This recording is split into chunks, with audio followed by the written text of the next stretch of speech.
বিয়ের সময় বলবেন ইনকিলাব জিন্দাবাদ, গদি থাকবে মাথা বাপ, হ্যাঁ তখন এরাই চেঁচাবে। এখন তো কথা শোনা বলে জাকির সাহেব তুমি বলো আমরা বাদ, যদি করো প্রতিবাদ, ধর থাকবে মন্দুবাদ, হ্যাঁ এই হচ্ছে ব্যাপার। তো অনেক জন এরকম কথা বলে, কিন্তু সেটা তো আলাই হুজুর ছেলেরা বলছে একটু বেদ পড়বেন, এখানে কে আছে তার সামনে পড়বো। হ্যাঁ পড়েছি তো প্রথমে, শুধু বেদ কোরআনের পণ্ডিত হলে বড় কথা না, হ্যাঁ ইসলামিক জালসাতে কোরআন হাদিসের পণ্ডিতের প্রয়োজন আছে, এই হচ্ছে ব্যাপার। আর দেশের পরিস্থিতি খারাপ, পরিস্থিতি অনুযায়ী এর জন্য আমাদেরকে অনেক কিছু বন্ধ রাখতে হচ্ছে, বলতে হচ্ছে না। আমি একটা সাবজেক্টের কথা বলছি, কিন্তু কোন দিক দিব, হাজার দিক দেখতে গেলে সব রকমই তো বলছি। হ্যাঁ চিন্তার কোনো কারণ নেই, সব আসবে, চিন্তা নেই। একবার হাত উঠিয়ে বলেন আল্লাহু আকবার। তাই এবার করলো কি, বললো হুজুর আমি যেমন করে হোক ওই মেয়েকে বিয়ে করব, আমাকে কিন্তু ক্ষমা দিতে হবে। নানান জনা নানান ভাবে নানান রকম নানান সাজে গাইছে আমার মন, দুনিয়াতে হবে না মোর নবীজির মতো। সুবহানাল্লাহ বলেন। এই কালাম পাবেন কোথায়? কত সুন্দর কথা দেখুন, বলছে আমি বিয়ে করব, রাত্রি হয়ে গেল, বিবাহ সম্পূর্ণ হলো, এদিকে বহুত কথা, এখানে বলতে গেলে বহু সময় লাগবে। 3 দিনের ওয়াজ একদিনে করছি, তার মানে বুঝতে পারছেন কত ঘাপলা মারছি। হ্যাঁ এই হচ্ছে ব্যাপার। বিয়ে হয়ে গেল, বিয়ে সম্পূর্ণ হওয়ার পরে বছর ঘরে বসে আছে আবু সালেহ মুসা জঙ্গি, নতুন বউয়ের অপেক্ষায়। কি বলে নতুন বউকে সম্বর্ধনা দেব, কি বলে তোমায় আদর করিব, কি বলবো চিন্তা করছে, আই লাভ ইউ বলবো না কি বলবো তো শুনতে পাই না, বলে তো লাভ হবে না, চিন্তা করছে বউয়ের অপেক্ষায়। এখনো সময় পায়ের শব্দ শোনা যায়, থাম থাম করতে করতে এসে দরওয়াজা খুলে গেল। দরওয়াজা খুলে উম্মুল খায়ের মা ফাতিমা, ওনার দুটো চোখ আর আবু সালের দুটো চোখ, 4 চক্ষু যেমন এক জায়গায় হয়ে গেছে। আবু সালেহ মুসা জঙ্গি আল্লাহু আকবার বলে চিৎকার মেরে জমিনে পড়ে গেছে, জমিনে পড়ে গেল। মা করলেন তাকে, তার মাথাটাকে নিজের পুরো মুবারকে রাখলেন, চোখে জল পানি ছিটানোর পরে চোখ খুললেন, বলে কে মা তুমি বলো। বলে কি ব্যাপার, কান্না চিৎকার মেরে বললে কেন? বলে আমি চিৎকার করলাম একটা কারণে, এত একটা ফলের ভুল করার জন্য এত বছর ভুল আমি করতে হলো, আবার কোন বেগানা মহিলা আমার ঘরে ঢুকে গেল, না জানি এর লেগে আমাকে কতই না শাস্তি পেতে হবে, এর লেগে আমি চিৎকার মেরেছিলাম। বলে স্বামী চিন্তা করো না, তুমি টেনশন করবে না, আমি আর অন্য কেউ নয়, আমি হলাম তোমার বিয়ে করা হালাল স্ত্রী। বিয়ে করা হালাল স্ত্রী। বলে হালাল স্ত্রী? আপনারা মনে মনে বলবেন যে বউ আবার হালাল হয় কেমন? যে হ্যাঁ সব হালাল হয়, সারা জীবন তো বউকে নিয়ে বসবাস করছেন, একবার ভেবে দেখেছেন বউটা আপনার হালাল না হারাম? বলে কেমন করে মৌলভী সাহেব? বলে ভেবে দেখো, প্রত্যেক সম্পর্ক শুরু হলো বিয়ে থেকে। আর নিকাহু মিন সুন্নতি ফামান রাগিবান সুন্নতি ফালাইসা মিন্নি। নিকাহ করা হলো নবীর সুন্নত, বিয়ে করা হলো নবীর সুন্নত। যদি সুন্নতি তরিকায় বিয়ে হয়, বিয়েটা হালালি হবে, বউটা হালালি হবে। শয়তানি তরিকায় বিয়ে হলে তোমার বিয়ে এবং বউ দুটোই হারামি হবে। হ্যাঁ কিন্তু আজকে আপনারা বুকে হাত দিয়ে বলেন সুন্নতি তরিকায় বিয়ে হচ্ছে না শয়তানি তরিকায় বিয়ে হচ্ছে? শয়তানি তরিকায় বিয়ে হয় না। লাখ গাড়ি না হলে বিয়ে হবে না, 50,000 টাকা না হলে বিয়ে হবে না, আলমারি না হলে বিয়ে হবে না, হোন্ডা ডিজে বক্স যদি না বাজে তাহলে তো আরোই বিয়ে জমবে না। আপনি বলুন, এক কড়াই দুধের মধ্যে একটু যদি সামান্য প্রস্রাব পড়ে যায়, পুরো কড়াইয়ের দুধটা বেকার হবে। তো নবীর সুন্নত হলো বিয়ে করা, সুন্নতি কাজে যদি হারাম বস্তু লাগাও, তুমি বিচার করে বলো তোমার বিয়েটা হালাল হবে না হারাম হবে? মৌলবীর দরকার হবে না বন্ধুরে, তুমি নিজেই বিচার করলে নিজেই বুঝতে পারবে। কতজন বলে হুজুর কি করবে? ছেলে পেলে তো একটা দিন আনন্দ করছে, প্রত্যেকদিন যা হবে হবে, বিয়ের সময় একটাই তো দিন আনন্দ করবে। তো ঠিক আছে, আমি বলি তোর বাপ যখন মরবে তখনও ডিজে বাজাবো, তো একটা দিন। তোর বাপকে একদিনই তো মরেছে, কি বারবার মরবে নাকি? একটা দিনের কি ব্যাপার, সেদিনও বক্স বাজা, সেদিনকে বাজা গেল, তখন তো কাজ হবে। হ্যাঁ তখন বাজাবো না। তোমাকে কে বলেছে যে বিয়ের সময় বক্স বাজালে নাকি হবে আর মরার সময় বাজালে পরে গুনাহ হবে? গাধা কোথাকা। তুমি জানো না কত জনে দেখলাম বড় বড় ডিজে বক্স দিয়ে এলো বাজাবার লেগে, হ্যাঁ, আর দেখা গেল বর কি বা বাড়ির কোনো আত্মীয় বাজার করতে গিয়ে পটল তুলেছে, ওই বক্সাই মিলাদ করছে, বুঝলেন, যেটা গানের লেগে নিয়ে এসেছিল ওই বক্সাই মিলাদ করছে। কি বলবো, দুঃখের কথা, নামাজ নাই রোজা নাই কিচ্ছু করে না, গান বাজনা ধিতাং ধিতাং ধিতাং করতে করতে জিন্দেগি কেটে গেল। ওদের লেগে তখন ছেলেপেলে আমাদেরকে দোয়া বলছে, হুজুর আব্বা মরে গেছে একটু দোয়া করে দিয়ে। আচ্ছা বলুন, ওর লেগে আমার দিল থেকে দোয়া বের হবে? কখনো না। আমি বলবো রব্বানা যালামনা, আল্লাহ কবুল করে নেনা। ফেরেশতারা আল্লাহ বলবে মরবিরে তোর গুদাম না পাক দোয়া কবুল হবে না, তুমি তো মাল্লুর লেগে টাকার লেগে দোয়া করছো। আমি বলবো আল্লাহ অমুক চাচাকে জান্নাত দিয়ে দাও, জান্নাতে ঢুকিয়ে দাও। ফেরেশতারা বলবে আল্লাহ মৌলবি যে জান্নাত জান্নাত করছে আর কি বাপের জান্নাত, একে কি জান্নাত রেজিস্ট্রি করে দিয়েছো? ফেরেশতারা বলবে মৌলবিরে আগে তুই আই, আগে তোকে শিখবো তারপরে ওদেরকে দেখবো, বুঝলে? ওই বিপদে পড়ে তুমি সারা জিন্দগি আলেমের বেহুরমাতি করলে, মৌলবীর কথা শুনলে না, মুয়াজ্জিনের কথা শুনলে না, আর বিপদে পড়ে ওই মৌলবীকে বলছো দোয়া করো। অন্তর থেকে দোয়া হবে না, অন্তর থেকে দোয়া না হলে দোয়া কখনো মঞ্জুর হবে না, বুঝতে পারলেন তো? তাই আমি বলবো বাবাজি, বিয়ে করা হলো নবীর সুন্নাত, সুন্নতি তরিকায় বিয়ে করতে হবে, তাহলে বিয়েটা হালালে হবে। চিন্তা রাখো মুসলমান, তোমরা কাকে ফলো করছো, কাকে রোল মডেল বানাচ্ছো? ওরে এমন নবীর উম্মত তোমরা হয়েছো যে নবী মুস্তাফা সাল্লাল্লাহু তাআলা আলাইহি ওয়াসাল্লামের জন্য तमाम আম্বিয়ায়ে কেরামরা সবাই করলো কি, तमाम আম্বিয়ায়ে কেরাম तमाम নবীগণরা সবাই অপেক্ষা করেছেন, আর তোমরা সেই নবীর উম্মত হয়েছো, আর দুনিয়ার বুকে থেকে নবীকেই ভুলে গেলে।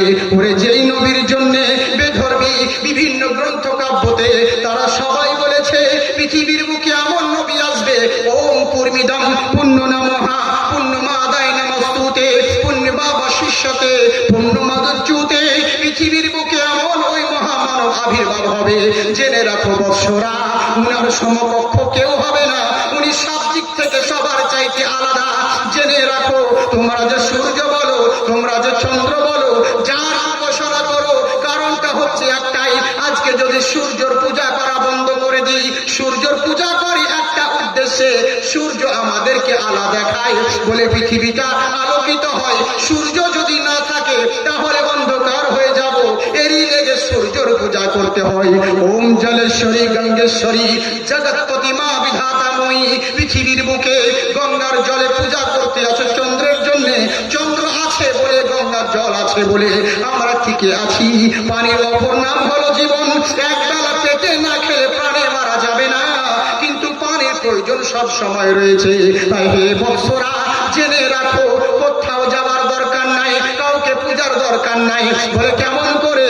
ওম মহানাবাম পধারিত ভূমণ্ডলী, পৃথিবীর বুকে ওই মহামানব আবির্ভাব হবে, উনাকে যদি অন্ধকার জায়গায় দাঁড় করিয়ে দাও, সূর্যকে লাগবে না, চন্দ্রের দরকার হবে না, বিশ্ব নবীর বডির আলোতে সারা পৃথিবী আলোকিত হবে।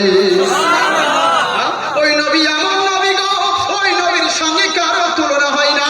ওম ভগবান শ্রীরাম রাম হে মহালক্ষ্মণ পূর্মিদয় হা, পৃথিবীর বুকে যে কোনো ভগবান যে কোনো দেবতা বলো না কেন, আমি কোনো ধর্মকে তাচ্ছিল্য করছি না, প্রত্যেক ধর্মের উপরে আমি বলছি না আমার ধর্ম ওই শিক্ষা দেয়নি মানুষ হয়ে মানুষকে আঘাত করো।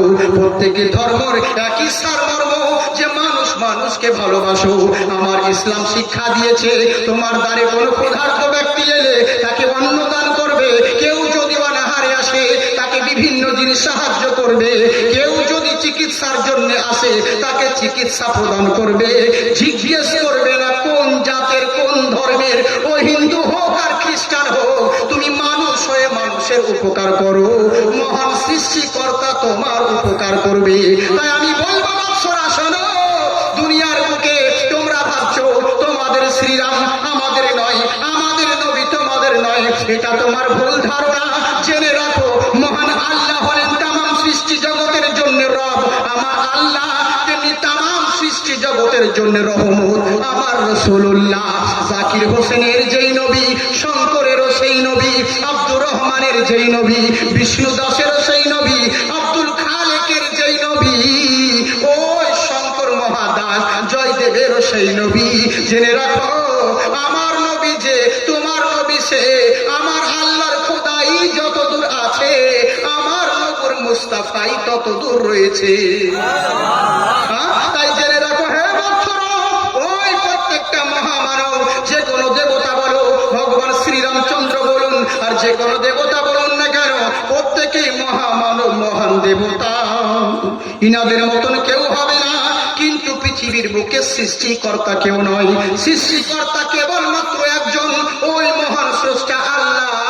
ওই আল্লাহকে পেতে হলে মহামানব, মহান নবীর প্রয়োজন আছে।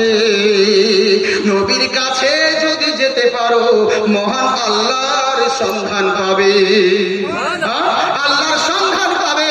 তাই ওই আল্লাহকে পৌঁছে দেওয়ার জন্যে নবী মুস্তাফা এসেছে। সেই নবীকে পেয়ে তোমরা দুনিয়ার মোহে ইদিকার সিদিক কাটিয়ে দিলে, নবীকেই চিনতে পারলে না। নবীকে যদি রোল মডেল বানাতে পারো, দুনিয়ার মানুষ তোমার চরণে প্রণাম করবে। তাই হে বান্দারা, হে বৎসরা, কোথাও যাওয়ার দরকার নাই, কাউকে ফলো করার প্রয়োজন নেই। বিশ্ব নবী মুস্তাফাকে তোমরা রোল মডেল বানাও, কিন্তু নবীকে রোল মডেল না বানিয়ে দুনিয়ার হিরোদেরকে, ফিল্মের সিনেমার অ্যাক্টরদেরকে আমরা রোল মডেল বানিয়ে দিয়েছি। এরই জন্যই তো আমাদের এই দুরবস্থা হচ্ছে। বিয়ে করছি তাও শয়তানি তরিকায়, নবীর তরিকায় করি নাই। তাই হে বৎসরা, যদি নবীর তরিকায় তোমার বিয়ে হয়, তোমার বউটা হালালি হবে। আর শয়তানি তরিকায় বিয়ে হলে তোমার বউটা হারামি হবে। তাই বীর বলছে, ও আমার আবু সালে, তুমি চিন্তা করো না, আমি হলাম তোমার বিয়ে করা হালাল স্ত্রী। এখান থেকে বলছিলাম নাকি? আর সামনে বলবো না ছেড়ে দিব? আমি জিজ্ঞেস করে করে বলছি, জোর জবরদস্তি বলবো না, বলবো বলছে। আচ্ছা মাশাআল্লাহ, আপনারা তো লোক ভালো, তার জন্য না। আমরা তো ভালো, কেন ভালো হবে না? আমরা আশরাফুল মাখলুকাত, আমরা সর্বশ্রেষ্ঠ মানুষ, শুধু জুতো চুরি করি তা, বাকি আমরা সবই ভালো। হ্যাঁ, এই হচ্ছে ব্যাপার। আমাদের সব কি নাই গো, সব আছে, শুধু ইমানটা একটু গন্ডগোল চলে। আমাদের মুসলমান তো এরকমই চলছে বাবজি, কি বলবো। শুধু আপনাদেরকে দোষ দিলে হবে না, ওই যে পর্দার আড়ালে যারা আছে, লক্ষ্মী ভান্ডার, ওরা ভাবছেন কত ভালো, ওই ওদের লেগেই তো গেল সব। হ্যাঁ, হাই রে হাই, শেষ করে দিল ভাই। মা বোন রাস্তায় বেরিয়ে গেল সব। লক্ষ্মী ভান্ডার, কি বলবো, দুঃখের কথা, মনে খুব আঘাত লাগে। আমি আগে খুব দোয়া করতাম, বাবা তুমি মমতার দিন পরিবর্তন করো, এরা 500 টাকা পেয়েছে, এদেরকে আরো যেন 5000 টাকা করে দেয়। এখন আরো দোয়া করি না, বলে আল্লাহ দোয়া করে যাবো, আল্লাহ দোয়া কবুল করবে না। কারণ 500 আর দিও না, কারণ 500 দিয়াতে যদি এদের এত পিক আপ পাওয়ার, যদি 5000 টাকা পেত ভাই, আপনাদের মতো স্বামীদেরকে তো 14 বার তালাক দিত না। ওরা এমনিতে তো মেয়েরা বলে আমরা এখন স্বাধীন হব, আর পুরুষের দরকার নাই, পুরুষ নিয়ে কি করিব, আমরাও তো বেতন পাই। হ্যাঁ, হাইরে হাইরে, এই তো হচ্ছে আমাদের অবস্থা। কি বলবো বুঝেছে? তাই লেগে বলছি যে ওদের যা হয়েছে, কিন্তু একটা কথা বলবো যে ওরা ভালো না। বোন তোমরা ভালো, তোমাদেরকে দোয়া করো যেন তোমরা দান করো, একাই খেও না, কষ্ট করে নিজের স্বামীকে একটু দিও। মাথার ঘাম পায়ে ফেলে ইনকাম করে তোমাদের হাতে টাকা তুলে দিচ্ছে গো। তোমরা কেমন নিমো খারাপ যে কই 1 মাসের বেতন স্বামীকে দিলে না, কুদ্দুসের বাবা তো চাকা খাবো, তাও দেওয়া না, সব নিজে লিখছো। আল্লাহকে জবাব দিও, তাইলে হবে। তো বাদ দাও, স্বামীকে দেও, যদি না দাও আমাদেরকে দিও। এই মসজিদের লেগে, মাদ্রাসার লেগে, জালসাতে তোমরা দান করিও। মা বোন তোমাদের লেগে দোয়া করবো, ভুল করে যেন অন্য জনের অ্যাকাউন্টের টাকা তোমাদের অ্যাকাউন্টে ঢুকে যায়। আর যদি না দাও তাহলে বাস এমন দোয়া করবো, ফিঙ্গার মিলবে না, আপডেট হবে না, লিঙ্ক হবে না, টাকাও পাবে না। তবে দান করবে সোনামুখী আমার। হ্যাঁ ইনশাল্লাহ, তোমাদের বিরুদ্ধে কিছু বলবো না। তোমাদের বিরুদ্ধে বলতে গেলে সব শেষ, কারণ মৌলবীর ভাব তোমাদের হাতে আছে। মৌলবী সাহেব যখন তালি পড়ে তখন এরা তো ভাত দেয় না, এরা তো ভুলে চলে যায়, শাকসবজি এনে দেয়। যদি ভাত দেয় ওরা, যদি ভাতের তলে বীজ ভরা দেয়, মৌলবীকার জলসা করতে হবে না, জানাজা পড়তে হবে ভাই। এই লেগে বলি সোনামুখী, তোমরা খুব ভালো, তোমাদের কথা বলছি না, ও আমাদের ওদিকের মেয়েদের কথা বলছি। তোমরা তো দান করো, যথেষ্ট দান করবে। হ্যাঁ ইনশাল্লাহ, যে দানগুলো করবে এগুলো কোনোদিন বিফলে যাবে না। আমি যেটা বলতে যাচ্ছিলাম, কেমন ইসলামিক পরিবেশে চলুন, তাহলে লাভবান হবেন। কেমন মা চিন্তা করুন, বলছে স্বামী আমি হলাম আপনার প্রকৃত হালাল স্ত্রী।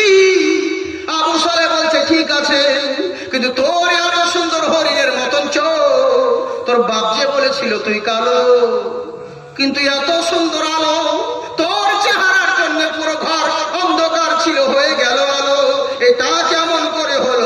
একটু সত্যি কথা বলো। বলছে আমি স্বামী স্বামী, ও গো আমার স্বামী, তোমাকে বলি যে আমি আমার আব্বা যা যা বলেছিল সবই সত্য কথা। বলে কেমন করে? তোর বাপ বলেছিল তুই কালো।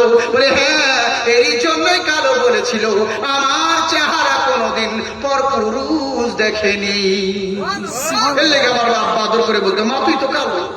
আমার এই মুখ দিয়ে কখনো ফাইসা কথা বের করি নাই, এর লেগে আদর করে বলতো, মারে তুই বোমা।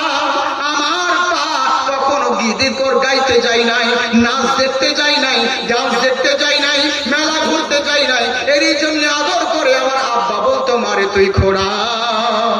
আমার এই কানে কখনো বেগানা পুরুষের আওয়াজ শুনে নাই, এরই জন্য আমার আব্বা আদর করে বলতো, মারে তুই কালা। কিন্তু জেনে রাখো আমি তোমার প্রকৃত হালাল স্ত্রী। তখন আবু সালেহ বলছে, যার যে ভালো হলো, আল্লাহর শুকরিয়া আদায় করি। এসো দুজন মিলে 2 রাকাত নামাজ আদায় করি। আমার নবী বলেছেন, স্বামী স্ত্রীতে বিয়ের পরে মিলন বাঁধার আগে শুকরানার নামাজ যদি 2 রাকাত আদায় করো, যেই দোয়া করবে আল্লাহ সেই দোয়া কবুল করবে। আর ওই রাত্রিতে যদি তোমার গর্ভে বাচ্চা জন্ম নেয়, আল্লাহর ওলি হয়ে জন্ম নিবে। এসো দুজন মিলে নামাজ আদায় করি। এসো দুজন মিলে নামাজ পড়তে, দুজন মিলে নামাজ আদায় করতে লাগলেন। আমরা নামাজ পড়ি না, পড়ি না, কাউকে পড়তে বলি না, বুঝলেন তো? কিন্তু তিনাদের কেমন মর্যাদা, তিনাদের কেমন মর্যাদা চিন্তা করে দেখুন। আহারে, এরই লেগে বলে, দিল কাবাকে ঠিক রেখে তুই যাই নামাজে দাঁড়াগা, তারপরে যে নিয়ত বেঁধে পড়গা দুয়া সানাসা, পড়গা দুয়া সানাসা। ওরে কিয়ামতের বিচার দিনে নবী ছাড়া পার পাবি নে। এই ভাবের মায়াতে পড়ে আল্লাহ রাসূল ছিলে না। হায়রে ও মন, ওরে মন, নামাজ রোজা নয় রে সোজা, বুঝবি রে একদিন মনা। দিনের পর দিন কেটে গেল, নামাজ কেন পড়লি না? নামাজ রোজা নয় রে সোজা। দুজন মিলে নামাজের মধ্যে রত হলো, দুজন মিলে নামাজের মধ্যে রত হয়েছে। এবার নামাজ যখন কমপ্লিট হয়ে গেল, এবার আবু সালেহ জিজ্ঞাসা করছে, বলে বিবি, বলে বলুন বাসর ঘরটা করবে কোথায়? তোমার এই বাবার ঘরে না আমার কুড়ে ঘরে?